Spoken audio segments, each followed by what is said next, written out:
Hola mis amigos, qué bueno que ya están con nosotros en una emisión más de Noticias desde el Centro. Nos da muchísimo gusto que nos acompañen en nuestra emisión de este jueves. Gracias a Dios que ya es jueves, es un viernes chiquito, jueves 10 de septiembre del 2020. Han transcurrido ya 254 días, le restan 112. Estamos en la semana número 37.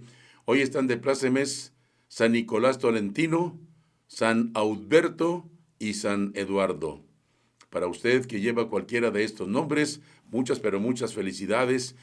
También para usted que hoy celebra su cumpleaños, reciba nuestras más sinceras felicitaciones. Y también para usted que celebra cualquier acontecimiento social, muchas pero muchas felicidades. Desde aquí, desde el centro de la República Mexicana, desde León, Guanajuato, la ciudad industrial del calzado, reciban un fuerte abrazo para quienes hoy están de manteles largos. Gracias por estar con nosotros en esta emisión más de Noticias desde el Centro. Saludo a todos mis amigos que nos escuchan a través de algunos estados de la República Mexicana o en algunos estados de la República Mexicana y más allá de nuestras fronteras. Gracias, muchísimas gracias por acompañarnos, por estar con nosotros en nuestra emisión de noticias de este día. Yo les invito para que se queden con nosotros. Les aseguro que estarán bien, pero bien informados porque tenemos mucha información. Como todos los días, iniciamos noticias desde el centro con la información meteorológica para Matamoros y la región. El día de hoy en Matamoros la temperatura máxima estará en los 30 grados centígrados, la mínima de 22 grados centígrados. La sensación térmica estará en los 23 grados centígrados. Será un día mayormente nublado por allá en Matamoros. Y la temperatura en estos momentos está en los 28 grados. 28 grados la temperatura en Matamoros. Durante el transcurso del día hay un 25% de probabilidades de lluvia. Soplan vientos del oeste-noroeste 14 kilómetros por hora. La humedad relativa en el 99%. La presión atmosférica 1017 milibares. El sol salió en Matamoros a las 7 de la mañana con 13 minutos y se oculta a las 7 de la noche con 38 minutos. Y por su parte, aquí en León, Guanajuato, el pronóstico del tiempo es como sigue. La temperatura máxima para este día, 25 grados centígrados. La mínima en los 14 grados centígrados. La sensación térmica en 16 grados centígrados. Hoy aquí en León será un día mayormente nublado. La temperatura en estos momentos aquí en León es de 22 grados centígrados. Hay probabilidades de lluvia durante el día en un 15%, aumentando muy considerablemente durante el transcurso de la noche. En León hay calma, no soplan vientos. La humedad relativa 94%. La presión atmosférica está en los 1014 milibares. Aquí en León el sol salió, déjeme decirle, a las 7 de la noche con 32 minutos, o a las 7 con 32 minutos de la mañana, a las 7 con 32 minutos de la mañana se apareció el astro rey y se oculta a las 7 de la noche con 53 minutos. Estas son las condiciones del tiempo, tanto para Matamoros como para León, Guanajuato. Tenemos ya la información que nos llega desde el Centro Nacional de Huracanes de Miami, en Florida. Perspectivas sobre las condiciones del tiempo tropical para el Atlántico Norte, Mar Caribe y el Golfo de México. El Centro Nacional de Huracanes está emitiendo advertencias sobre la tormenta tropical Paulette, localizada sobre el centro del Atlántico tropical y sobre la tormenta tropical René, localizada sobre el Atlántico tropical oriental. Una vaguada localizada justo en la costa de Carolina del Norte está produciendo actividad mínima de aguaceros y tormentas eléctricas. Se espera que este sistema se mueva tierra adentro sobre el este de Carolina del Norte esta tarde y por lo tanto no se espera desarrollo significativo. Las probabilidades de formación hasta 48 horas es completamente baja, representan un 0%. La probabilidad de formación hasta 5 días también es baja, un 0%. Por otra parte, un área amplia de aguaceros y tormentas eléctricas desorganizadas está centralizada a un par de cientos de millas al noroeste del centro de las Bahamas. Se pronostica que este sistema se mueva hacia el oeste lentamente y probablemente sobre el este del Golfo de México este fin de semana. Se espera que los vientos en los niveles altos puedan tornarse favorables mientras se mueve lentamente hacia el oeste-noroeste sobre el este del Golfo de México temprano la próxima semana. La probabilidad de formación hasta 48 horas, 0%. La probabilidad de formación hasta 5 días representa tan solo un 30%. Otra zona de baja presión se ha desarrollado sobre el noreste del Golfo de México y está produciendo actividad desorganizada de aguaceros y tormentas eléctricas. Algún desarrollo lento de este sistema es posible mientras el sistema se mueve hacia el oeste y luego hacia el suroeste sobre el norte y oeste del Golfo de México temprano la próxima semana. Probabilidad de formación hasta 48 horas es baja, representa un 10%. La probabilidad de formación hasta 5 días está considerada en un 20%. Y otra onda tropical está moviéndose fuera de la costa de África, produciendo un área amplia de aguaceros y tronadas o tormentas eléctricas. Se pronostica desarrollo gradual de este sistema y se espera que se forme una depresión tropical este fin de semana o temprano la próxima, mientras el sistema se mueve generalmente hacia el oeste a través del Atlántico tropical central. La probabilidad de formación hasta 48 horas representa el 60%. La probabilidad de formación hasta 5 días aumenta considerablemente hasta un 90%. Se pronostica que otra onda tropical salga de la costa oeste de África este fin de semana. Se espera que las condiciones ambientales sean conducentes para un desarrollo y una depresión tropical pudiera formarse sobre el lejano Atlántico este tropical.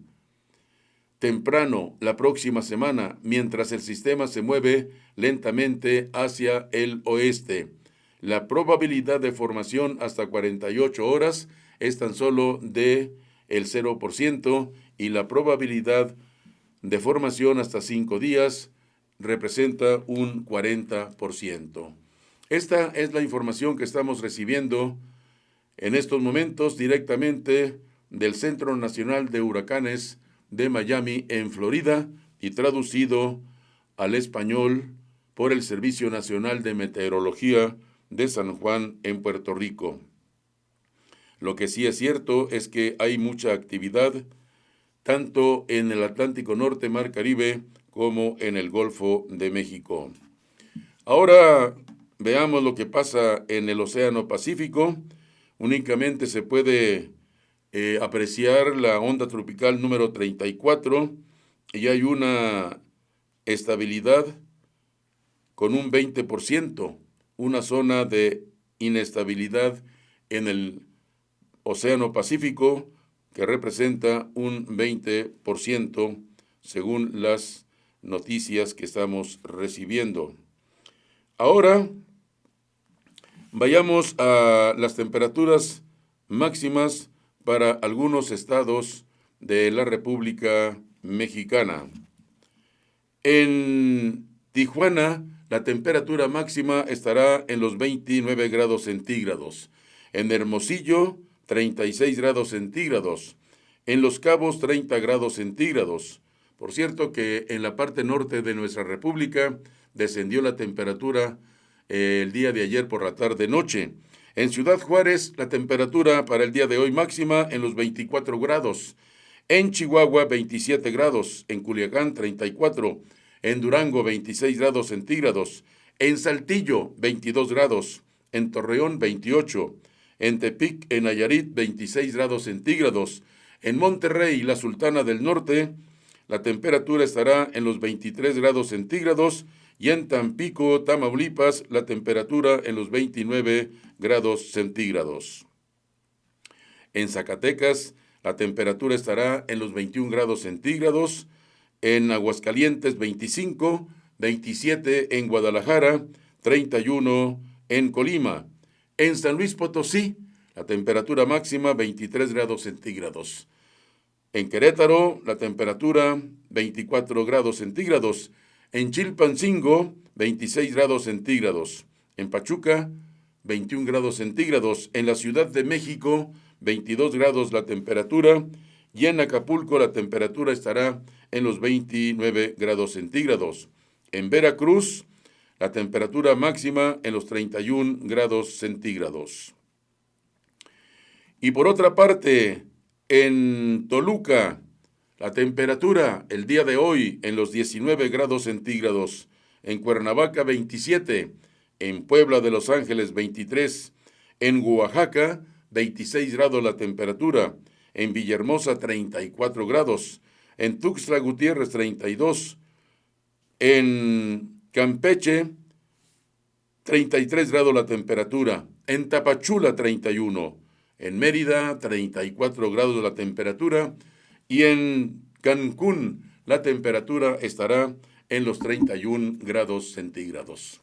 Estas son las temperaturas máximas para este día en algunos estados de la República Mexicana y también en algunos municipios. Qué bueno que nos acompaña en nuestra emisión de noticieros, Noticias desde el Centro, este jueves 10 de septiembre del 2020.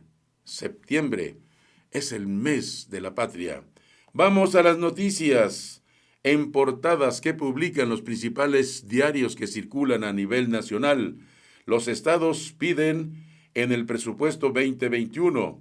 Además, buscan reelección, les dan millonada y engrosan filas de Sedena, Marina y el Seguro Social. En 2021, las 32 entidades federativas tendrán una reducción de 5.5% en términos reales en sus aportaciones o sus participaciones, aportaciones, convenios de coordinación y otros subsidios del gobierno federal, a colocarse en 1.867.300 millones de pesos. Es decir, 108.000 millones de pesos menos respecto a lo que se les aprobó este año 2020, destaca Excelsior en uno de los temas de portada. Excelsior además publica: los estados pierden en el presupuesto. Entre las 10 entidades más afectadas por este recorte, más ligado a la caída de la recaudación federal participable y menos a criterios políticos, solo hay 2 de las que dejaron la CONAGO: Coahuila, con una caída del 7.6% anual real, y Guanajuato con el 7.4% anual real, indica Excelsior. Los estados más castigados serán Campeche, con menos 10.5%, Tabasco, menos 7.9%, Nayarit, menos 7.8%. Los menos, Tamaulipas, con menos 2.1%, Zacatecas, menos 2.8%, y Aguascalientes, con menos 4.0%. ¿Qué más publica Excelsior en sus páginas? Crece tensión en Chihuahua en lucha por agua. Señalan a panistas por toma. Dan 31 centavos diarios a la formación docente, dice Excelsior, y bajan recursos anticrimen. congelan política energética. Trump aspira al Nobel. Aumentan suicidios en la Ciudad de México. Por su parte, Reforma buscan reelección, les dan millonada. Mientras los gobiernos estatales y algunos órganos autónomos recibirán menos recursos en el 2021, la Cámara de Diputados prevé un aumento de casi 1,301 millones de pesos, justo cuando la mayoría de los legisladores buscará la reelección. Destaca Reforma. El proyecto de presupuesto de egresos de la Federación 2021 contempla una caída en términos reales de 5.5% en recursos para los estados, alrededor de 108,500 millones de pesos menos con respecto al año en curso. Reforma también publica, crece en Chihuahua, guerra por el agua. Cuestionan optimismo gubernamental. Sufren letalidad 17% municipios más pobres. Dice Reforma en su edición de hoy, mandan a general a finanzas del ISSSTE. El Universal dice, engrosarán filas de Sedena, Marina y Seguro Social con 28,000 nuevos puestos en el próximo 2021. El Plan Económico 2021 que entregó el gobierno de Andrés Manuel López Obrador propone la incorporación de 28,000 burócratas más a la Administración Pública Federal, la mayoría para ocupar puestos en las Secretarías de la Defensa Nacional y Marina, así como en instituciones del sector salud, destaca el Universal. Contrario a la expectativa de una menor nómina laboral por la eliminación de áreas y subsecretarías, los datos del proyecto del presupuesto de egresos del próximo año dan cuenta de que el enfoque será fortalecer las Fuerzas Armadas con más personal y tareas bajo su responsabilidad. También el Universal publica, pactan vacuna con Rusia sin mediación de la 4T. Perros antidrogas en el metro de la Ciudad de México. AMLO busca centralizar el poder, atenta al federalismo. El cártel Jalisco Nueva Generación surte narcomenudistas en 9 alcaldías de la Ciudad de México. Corral exige investigar ataque a civiles, esto allá en Chihuahua. También el Universal publica, asesinan a periodista en el estado de Veracruz. La Jornada dice, intereses políticos detrás de la toma de la Boquilla. Dice AMLO, detrás del intento de toma de la presa de la Boquilla en Chihuahua, hay intereses políticos, electorales, de exgobernadores del estado y dirigentes panistas, aseguró el presidente Andrés Manuel López Obrador, señala La Jornada. Anunció que solicitó la intervención de la Fiscalía General de la República con el propósito de deslindar responsabilidades y aseguró también se investiga el enfrentamiento que hubo en otra presa, cuyo nombre no mencionó porque fue algo bastante orquestado. La Jornada también publica, revelan que Trump ocultó la gravedad de la pandemia. Adiós de La Jornada a Marco Antonio Hinojosa. Vamos a ver qué publica Milenio el día de hoy. Ordenan auditorías a banca de desarrollo por caso Odebrecht. El presidente de México, Andrés Manuel López Obrador, informó que por primera vez se realizará una auditoría a la banca de desarrollo, luego de que ésta presuntamente fue utilizada de manera irregular en los casos Odebrecht y Etilenio 21, indica Milenio. En su conferencia matutina en Palacio Nacional, el mandatario dijo que se analiza si será la Secretaría de Hacienda en conjunto con el Servicio de Administración Tributaria las que hagan la revisión correspondiente. Dice Milenio, Rusia venderá 32 millones de vacunas a México en el próximo mes de noviembre. Tinieblas. Los incendios dejan cielos rojizos en el oeste de los Estados Unidos.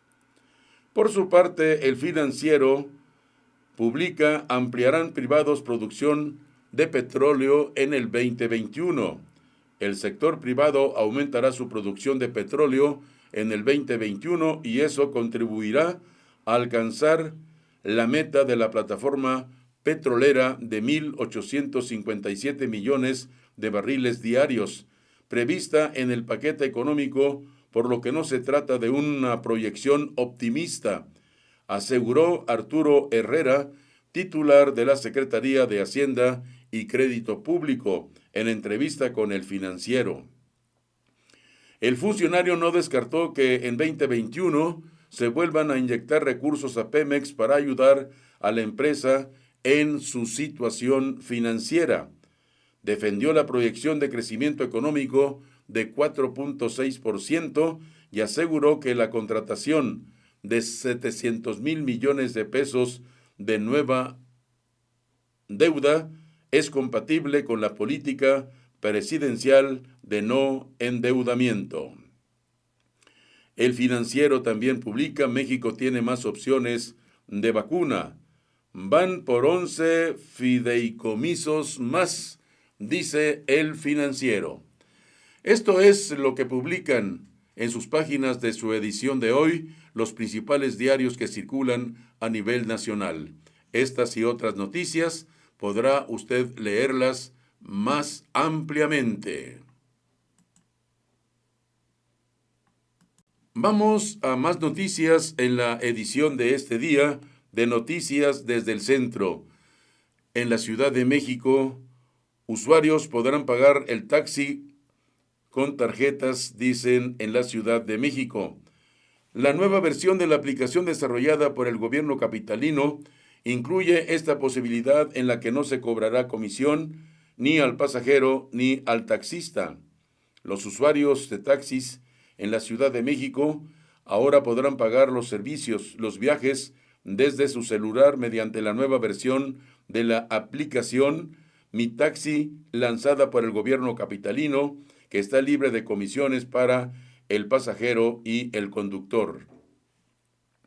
La aplicación permite pedir un taxi desde la ubicación del usuario como una plataforma como Uber y otras, así como indicar el destino, explicó Eduardo Clark, director del Gobierno Digital. De igual manera, compartir tu ubicación en tiempo real durante el transcurso del viaje con quien tú quieras, a través de cualquier aplicación de mensajería, de los contactos que tengas en tu celular y si tienes una emergencia, usar el botón de pánico, dijo el funcionario de la Agencia Digital de Innovación Pública en videoconferencia de prensa. Casi 5 segundos después de activar el botón de pánico, se manda una señal al C5 para que en un tiempo promedio de 5 minutos acuda una patrulla de la Secretaría de Seguridad Ciudadana a la ubicación del usuario, detenga el vehículo y verifique que esté bien. A un año del lanzamiento de la primera versión, la aplicación del gobierno capitalino se ha descargado aproximadamente 788,000 veces y en ella se han registrado 222,005 taxistas. Con esta segunda versión ya disponible, ahora los usuarios podrán pagar al tener instalada la APP y la del banco de su elección.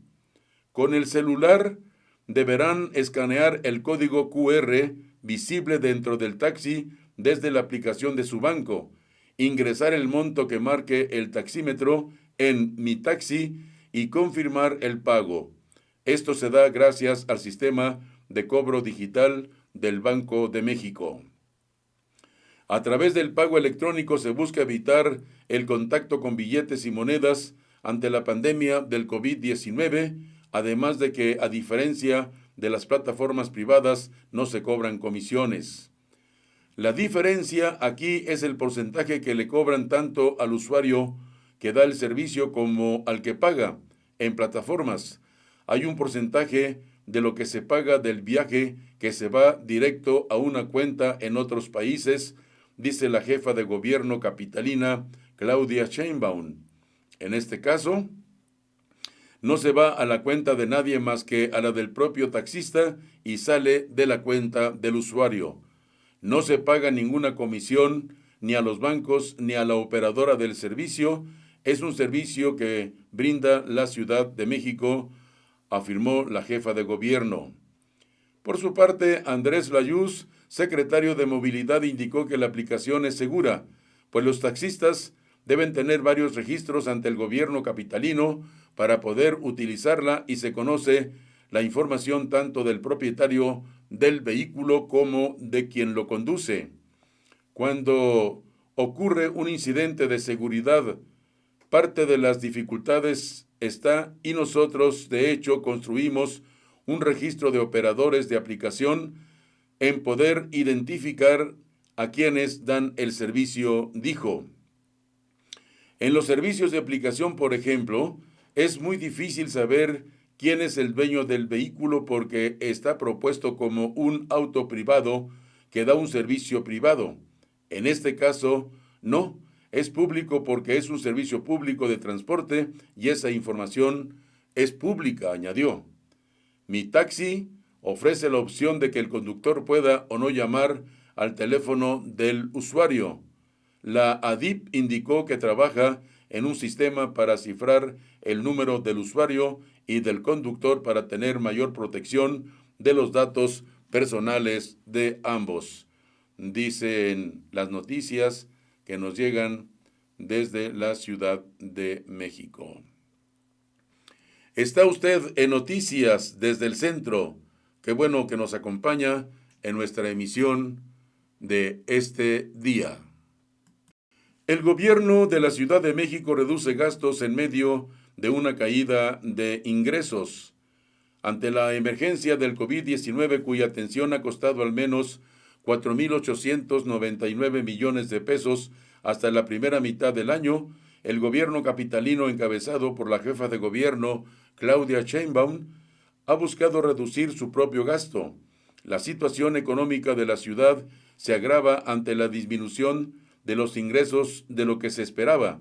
Según el segundo informe trimestral presentado por la Secretaría de Finanzas, recursos que provienen del pago de contribuciones como la tenencia, el predial y el servicio de agua.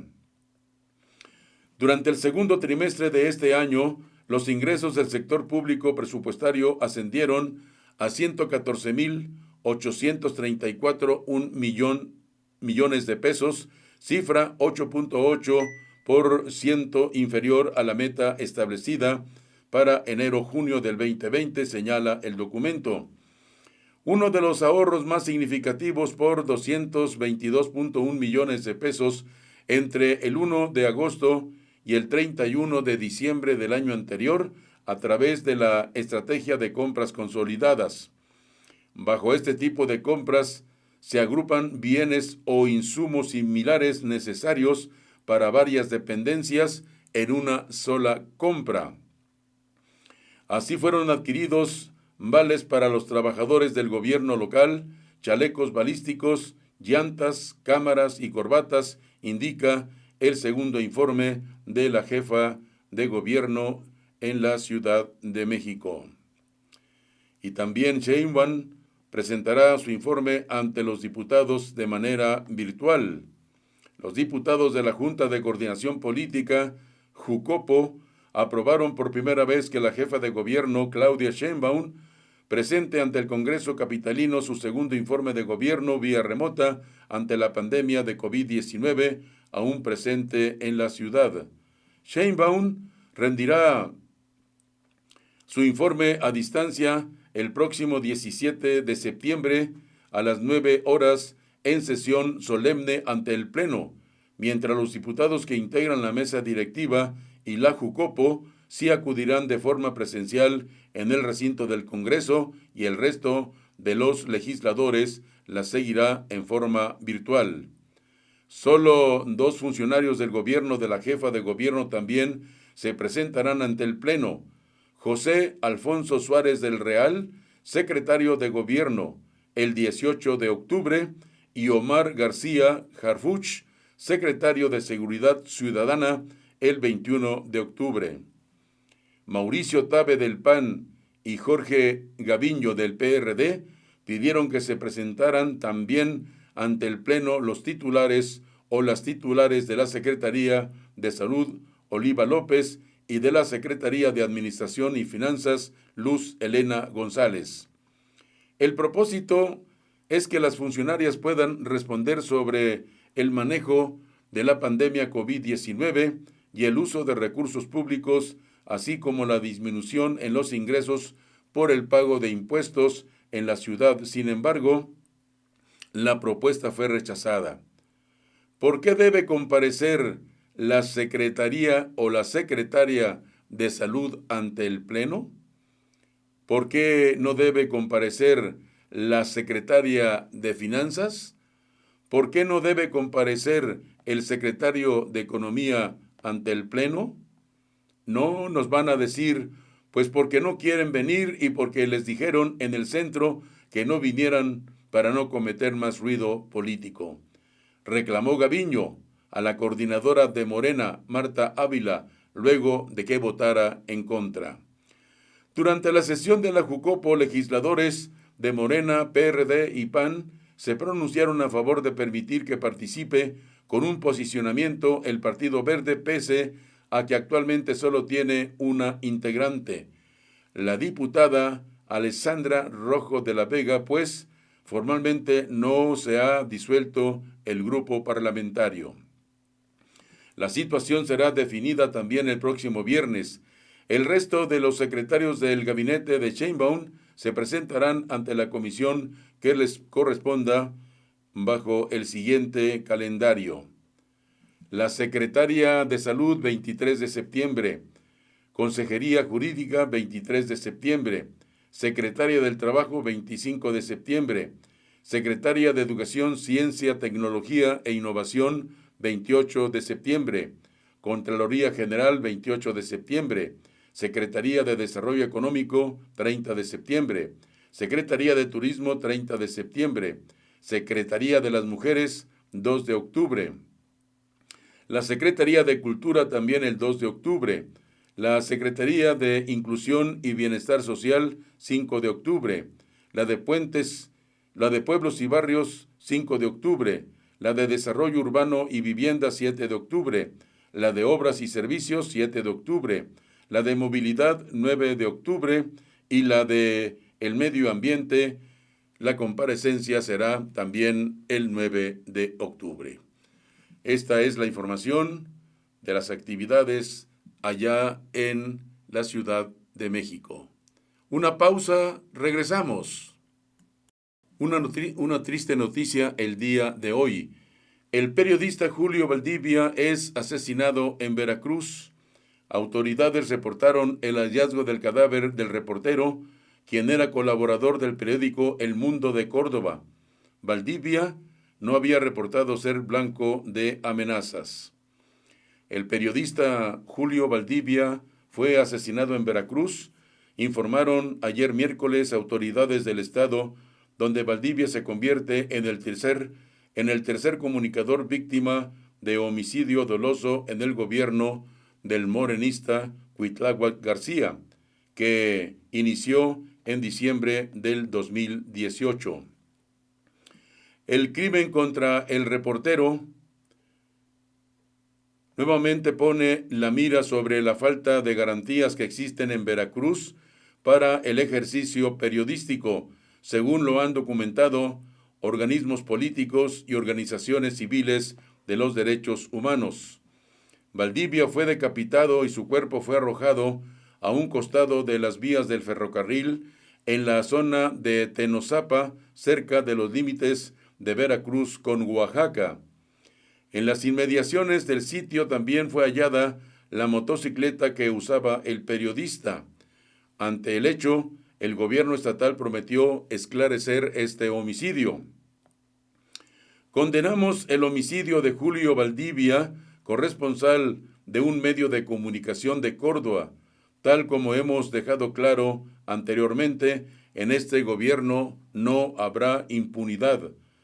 Coordinaremos esfuerzos con la Fiscalía General del Estado para dar con los responsables, señaló el Poder Ejecutivo local en un comunicado. Valdivia era colaborador del periódico El Mundo, editado en el municipio de Córdoba y con amplia influencia en la zona centro de la entidad veracruzana.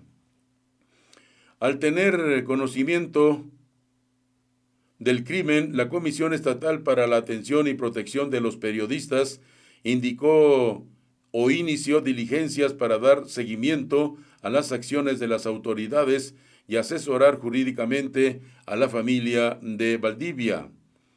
En un comunicado, informó que la víctima no había reportado amenazas o solicitado protección alguna.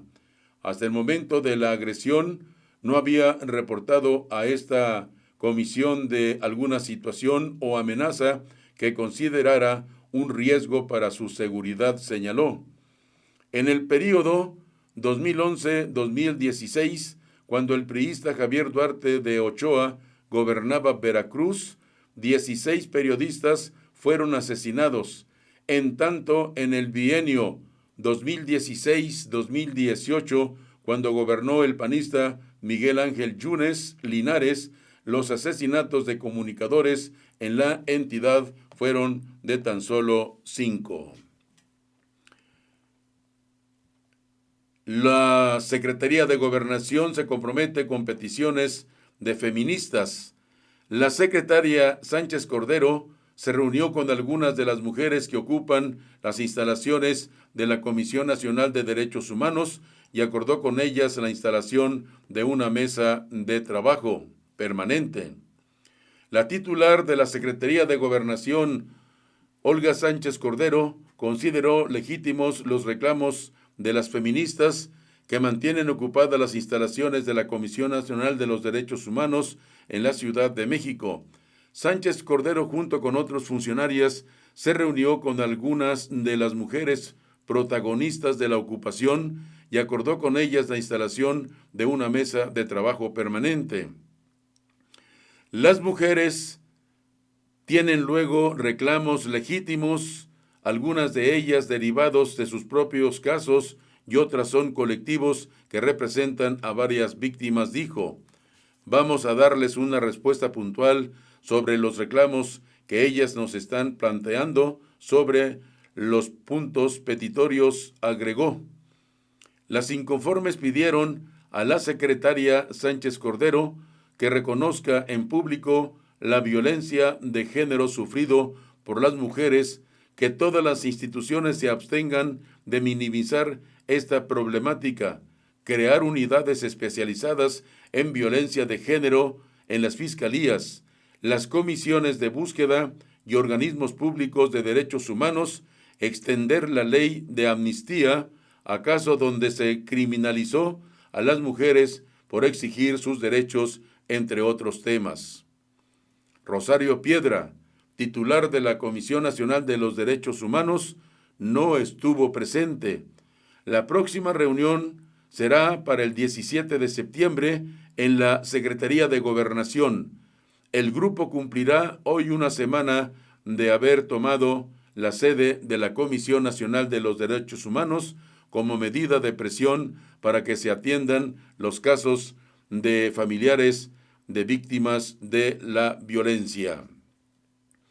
Esto fue lo que sucedió en la reunión de la secretaria de Gobernación con las personas que están haciendo protesta en el edificio de la Comisión Nacional de los Derechos Humanos, allá en la Ciudad de México. En otras noticias de esta emisión de este día, Fiscalía de Chihuahua indaga posible agresión de la Guardia a 2 manifestantes. La Fiscalía de Chihuahua iniciará una investigación por el enfrentamiento el martes entre elementos de la Guardia Nacional y pobladores que se oponen a la extracción de agua en la presa La Boquilla, en donde 2 personas fueron agredidas por disparos de armas de fuego. El gobernador de Chihuahua, Javier Corral, detalló en un videomensaje que cerca de las 10:30 de la noche, 2 personas, un hombre y una mujer, supuestamente fueron agredidas por elementos de la Guardia Nacional. Una de las personas falleció. La mujer falleció en el lugar de los hechos, mientras que el hombre resultó lesionado de gravedad. Su condición es muy delicada, informa Corral. El mandatario estatal indicó que ambas personas participaron en la protesta del martes en la presa La Boquilla, la cual fue convocada para tratar de frenar la extracción de agua para pagar la deuda que México tiene con Estados Unidos como parte del Tratado de Aguas que data de 1944. De acuerdo con Reuters, los manifestantes irrumpieron por la noche en el recinto de la presa La Boquilla. Algunos incluso cargaban palos. Por la fuerza cerraron con puertas y lograron la retirada de decenas de militares y efectivos de la Guardia Nacional, según un testigo y manifestantes. Condenamos enérgicamente los hechos, como también condenamos el uso de la violencia. He instruido a la Fiscalía General del Estado una inmediata, oportuna y detallada investigación con el objeto de esclarecer estos hechos.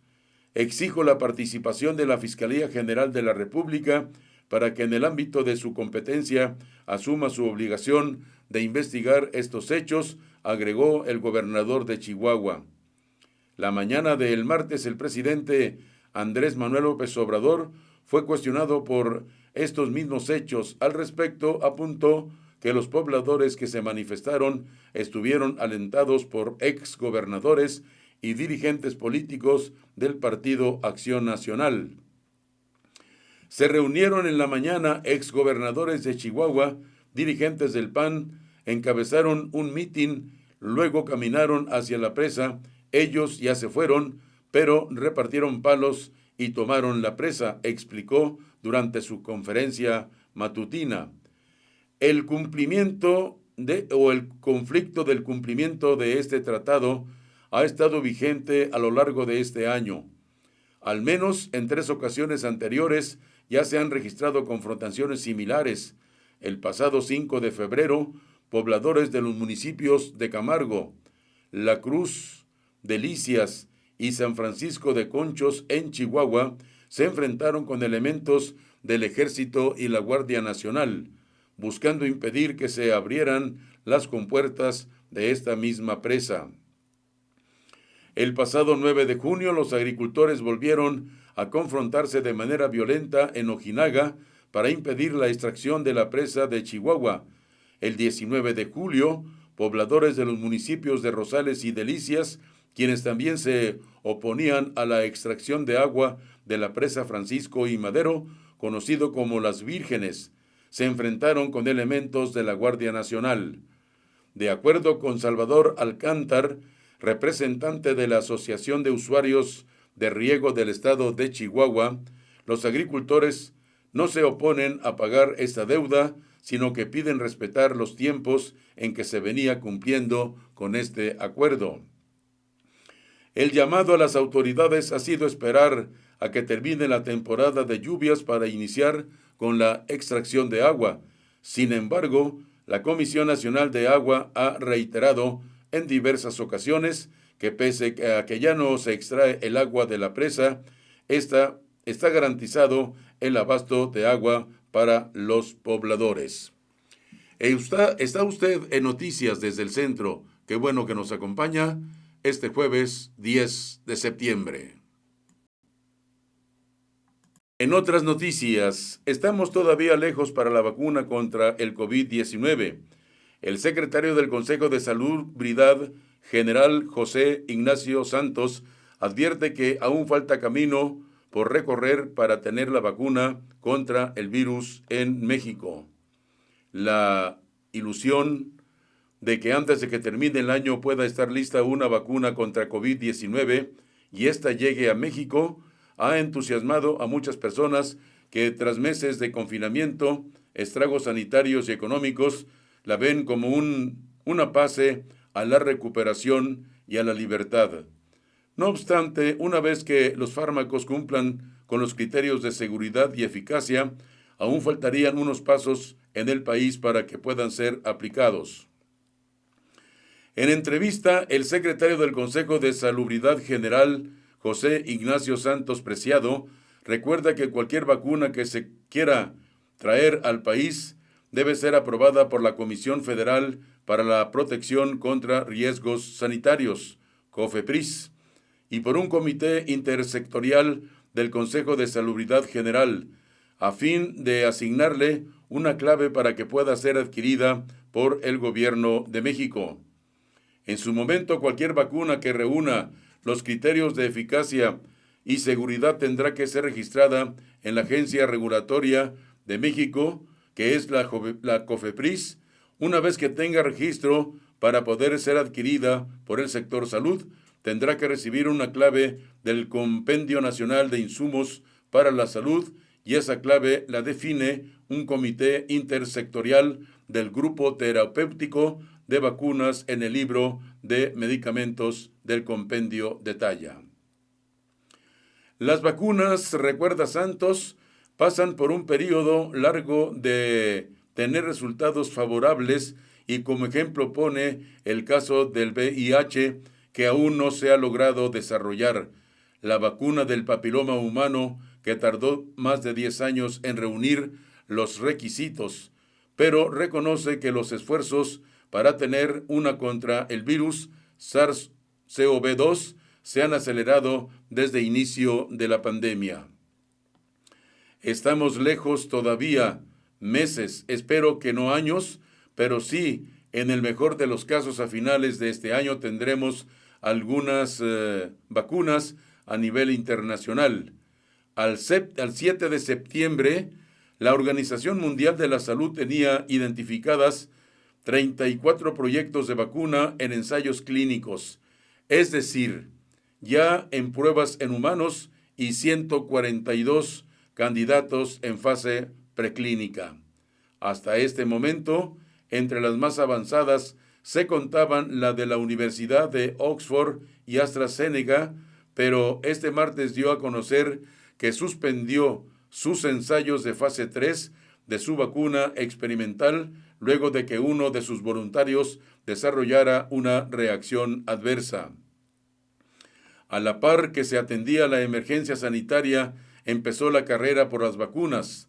En México, la Secretaría de Relaciones Exteriores, encabezada por Marcelo Ebrard, se lanzó a la búsqueda de mecanismos para acceder a los proyectos. En este sentido, se hicieron acuerdos para que prototipos se prueben en mexicanos, algunos con el Sanofi, Pasteur Francia, entre otros. Incluso la Sputnik 5 de Rusia, que aunque el gobierno ha manifestado resultados favorables, sus ensayos clínicos no cuentan con la aprobación de la Organización Mundial de la Salud. Si bien la Cancillería ha encabezado los esfuerzos de vinculación hacia el exterior, el doctor Santos enfatiza que la responsabilidad recae en la Secretaría de Salud y será quien va a definir, mediante comités técnicos especializados en la materia, tanto los ensayos clínicos que se realicen como la aplicación de una eventual vacuna. Y en noticias que nos llegan desde Londres, el gigante farmacéutico británico AstraZeneca afirmó el jueves que la vacuna contra el COVID-19 que está desarrollando con la Universidad de Oxford podría aún estar disponible a finales de este año, a pesar de que los ensayos clínicos se han detenido. Todavía podríamos tener una vacuna para finales de este año o principios del próximo, dijo el director ejecutivo del grupo, Pascal Soriot, en una conferencia en línea, precisando que dependerá de la rapidez con que los reguladores autoricen la reanudación de sus pruebas. el proyecto de Oxford AstraZeneca, uno de los proyectos en estado más avanzado y que despierta grandes expectativas, vio sus ensayos clínicos interrumpidos el pasado martes debido a una enfermedad por causa inexplicable de uno de los participantes. No les vamos a pedir permiso. La dura advertencia de Andrés Manuel López Obrador a las poblaciones que se oponen a los cuarteles de la Guardia Nacional. Según el mandatario, se trata de protestas que son enviadas por delincuentes que se oponen a la construcción de cuarteles de la Guardia Nacional. Ante el anuncio de la construcción de 76 cuarteles más para la Guardia Nacional y ante las consecuentes protestas, el presidente Andrés Manuel López Obrador aseguró que no les vamos a pedir permiso, pues afirmó que son los mismos delincuentes los que dirigen este tipo de protestas. Aprovecho para decir que la delincuencia no está conforme con el despliegue de la Guardia Nacional, pero la Guardia Nacional no les vamos a pedir permiso a la delincuencia. En Chihuahua, en Villa Ahumada, aparecieron ayer mantas rechazando a la Guardia Nacional y tratando de impedir que se construya un cuartel. Esto ya se ha experimentado, se ha registrado en otras partes y puso como ejemplo el estado de Michoacán. Y es que según López Obrador, se trata de protestas que son enviadas por delincuentes que se oponen a la construcción de cuarteles para la Guardia Nacional. Ayer, al filo del mediodía, habitantes de Villa Ahumada se manifestaron y bloquearon la circulación de la carretera Chihuahua-Ciudad Juárez a la altura del kilómetro 216, en donde, con pancartas en mano, denunciaron presuntos abusos y robos por parte de elementos de la Guardia Nacional. Sin embargo, el mandatario expuso que la Secretaría de Seguridad Pública tiene 1,200 millones de pesos adicionales a su presupuesto e informó que a finales de este año se habrán construido 150 cuarteles de la Guardia Nacional. Ya hemos terminado alrededor de 90 y en cada una de las regiones de las 216 va a haber, dice López Obrador.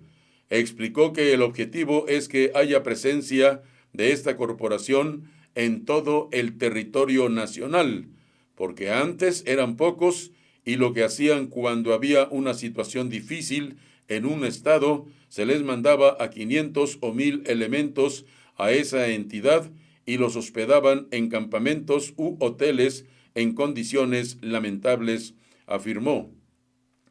La Guardia Nacional es uno de los pilares más importantes en la estrategia de seguridad del presidente Andrés Manuel López Obrador, la cual está definida en la Constitución como una institución de seguridad pública de carácter civil, dijo el presidente Andrés Manuel López Obrador en la conferencia de este jueves. El subsecretario de Salubridad, López-Gatell, se mofa de fórmulas mágicas de exsecretarios para acabar con la epidemia del COVID-19. El subsecretario de Salud, Hugo López-Gatell, calificó de fórmulas mágicas las propuestas de los exsecretarios de Salud para terminar con la epidemia del COVID-19 en 8 semanas. Ahora, hablando de fórmulas mágicas, voy a ver si estos ilustrados exsecretarios lo tienen. Saliendo de aquí voy a salir a buscar el documento porque si es en 6 semanas se logra eliminar la epidemia, quiere decir que hay una fórmula que el mundo entero no ha considerado, ironizó el funcionario quien dijo que analizará el documento. Esto dijo en entrevista de esta mañana el secretario o subsecretario de Salud en nuestro país, López-Gatell. De acuerdo con el presidente López Obrador, fueron 3 los choques entre pobladores y la Guardia Nacional allá en Chihuahua. Dijo fueron impulsados por exgobernadores y políticos, dice el presidente Andrés Manuel López Obrador. Vamos a las noticias que se generan allá en Matamoros, Tamaulipas. Alrededor de las 9 de la noche, taxistas levantaron los bloqueos que mantenían en los puentes internacionales, calles y accesos en la ciudad de Matamoros. Los taxistas irregulares mantenían los bloqueos desde la noche del pasado martes en dos puentes internacionales y en algunos de los más importantes accesos, entre ellos del primer cuadro de la ciudad. Esto es justo para Matamoros, aunque seguimos en nuestra postura de no permitir anomalías de las autoridades. Somos un grupo de taxistas que luchamos por salir adelante y lo que hacemos es llevar el pan nuestro de cada día a nuestras casas, afirmó. En las diferentes reuniones que el grupo de taxistas sostuvo con el secretario del ayuntamiento, Federico Fernández Morales, expusieron su queja en el sentido de sentirse intimidados y afectados por el grupo de operaciones especiales del gobierno de Tamaulipas. En el diálogo sostenido, los prestadores del servicio público afirmaron que el citado grupo les ha causado afectaciones en la economía de varios de sus compañeros porque les ha decomisado al menos 70 vehículos. En los diversos encuentros, el secretario del ayuntamiento los conminó a que retiraran los bloqueos que mantenían en los puentes internacionales. Lo anterior en virtud de que estaban causando daños a la economía de dos países y afectando a personas que, por diversas circunstancias, todos los días tienen que cruzar los puentes internacionales allá en Matamoros. Esto es lo que está pasando en Matamoros. Aumentan artículos desde la pandemia. En Matamoros también los productos de la canasta básica se han incrementado hasta en un 15% desde que inició la pandemia del COVID-19. Esto lo reveló Lauro Peña García, quien explicó que desgraciadamente todos los productos han sufrido movimientos ascendentes en sus costos, afectando de esta manera a la economía de los matamorenses y Tamaulipas en general, dice Lauro al momento de la conferencia de prensa. Comentó que asimismo se han observado una disminución en las ventas con el regreso a clases, esto aun y cuando no hay actividades presenciales. La comunidad tuvo que hacer gastos en cuanto a la compra de útiles escolares. Manifestó que la gente está muy gastada en estos momentos, situación que origina este comportamiento nada favorable para la economía de los ciudadanos y del comercio. Agregó que hay quienes se preparan y hay quienes no. Es por eso que la economía en estos días suele afectarse aún más. Peña García indicó que asimismo algunos productos ya se estarán quedando en el precio actual, pero habrá otros que inicien a bajar, como es el caso del frijol, el azúcar, el huevo, entre otros, que tienden a disminuir en estos próximos meses. Nosotros hemos buscado algunos contratos con proveedores nacionales con la finalidad de evitar más aumentos, lo cual se ha podido lograr, favoreciendo a que ya no haya más movimientos hacia arriba, dijo. Manifestó que desgraciadamente este comportamiento que se ha presentado en los últimos meses tuvo afectaciones y trajo afectaciones a la economía de los ciudadanos, quienes han tenido que buscar la manera de salir adelante en esta crisis originada por el COVID-19, dijo Lauro al momento de ser entrevistado. Y en otras noticias de nuestra emisión de este día, allá en Matamoros, enfermero arremete contra bloqueo de taxis en la plaza principal en Matamoros. La molestia del joven de 18 años es porque se tuvo que levantar el día de hoy más temprano para acudir a su trabajo. Debido a los bloqueos Matamoros, un joven de 18 años de edad que dijo ser enfermero y trabajar en la ciudad de Brownsville, presuntamente atropelló a una mujer y a una niña, además de dañar varios taxis tras enfurecer por los bloqueos que se registran en el cruce Matamoros, Brownsville. El joven conducía una camioneta Hummer en sentido contrario por la calle 5, donde presuntamente atropelló a una mujer y a su hija.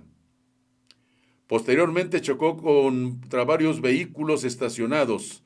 Al ya no poder continuar su camino, el joven trató de escapar, pero fue detenido por los manifestantes, mientras que la unidad que conducía fue vandalizada. Cabe mencionar que el joven lo trasladaron a la ministerial, quien señaló que actuó por cuenta propia por la ira que tenía, ya que tuvo serios problemas y tuvo que levantarse más temprano para cruzar a la ciudad de Brownsville y trabajar como enfermero. Vamos a la información generada aquí en León y el estado de Guanajuato. Los números sobre coronavirus, 10 de septiembre, últimas noticias y mucho más. En el estado de Guanajuato, 36,971 casos confirmados del COVID-19, 2,698 se encuentran bajo investigación, mientras que son ya 45,973 los casos descartados. Asciende ya a 30,034 los casos recuperados del padecimiento. Son 2,450 los decesos en la entidad guanajuatense. En Abasolo, 19 casos, en Acámbaro, 22, en Apaseo el Grande o el Alto, 10, Apaseo el Grande, 24, Celaya, 222, Comonfort, 15, Cortázar, 50, Cuerámaro, 5, Doctor Mora, 6, Dolores Hidalgo, 41, Guanajuato Capital, 67, Guanímaro, 5, Irapuato, 242, Jaral del Progreso, 9, Jerécuaro, 5, León, 926, Manuel Doblado, 12, Moroleón, 15, Ocampo, 8, Pénjamo, 40, Pueblo Nuevo, 1, Purísima del Rincón, 17, Romita, 35, Salamanca, 122, Salvatierra, entre otros, tiene ya, déjeme decirle, Salvatierra,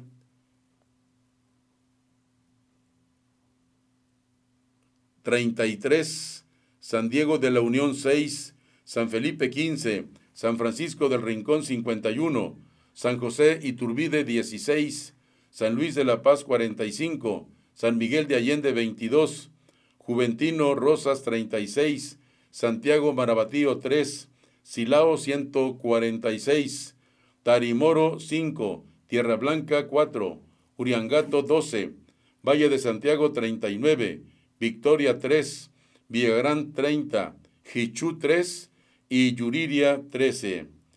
De acuerdo a la información proporcionada por la Secretaría de Salud a través de su página oficial, coronavirus.guanajuato.gov.mx, son los resultados de la información que nos llega sobre la pandemia aquí en el estado de Guanajuato. Bien, pues estamos llegando a la parte final de Noticias desde el Centro. Muchas gracias por haber estado con nosotros. Muchas gracias por habernos acompañado en nuestra emisión de este jueves 10 de septiembre. Septiembre es el mes de la patria. Yo les pido que por favor compartan la información de este día, haciendo clic en compartir y además clic en me gusta. Pongo a su disposición nuestras páginas. Estamos en YouTube, en Twitter, en Facebook e Instagram. A nombre de su servidor Guadalupe Garza Ruedas o a nombre de Noticias desde el Centro, mil gracias por habernos acompañado. Les invito para que estén con nosotros en una emisión más el día de mañana a la misma hora y por el mismo canal. Y la recomendación no me puedo olvidar de la recomendación que les hago todos los días porque es sumamente importante. No salgan a la calle sin utilizar el cubrebocas. Cumplan con la sana distancia.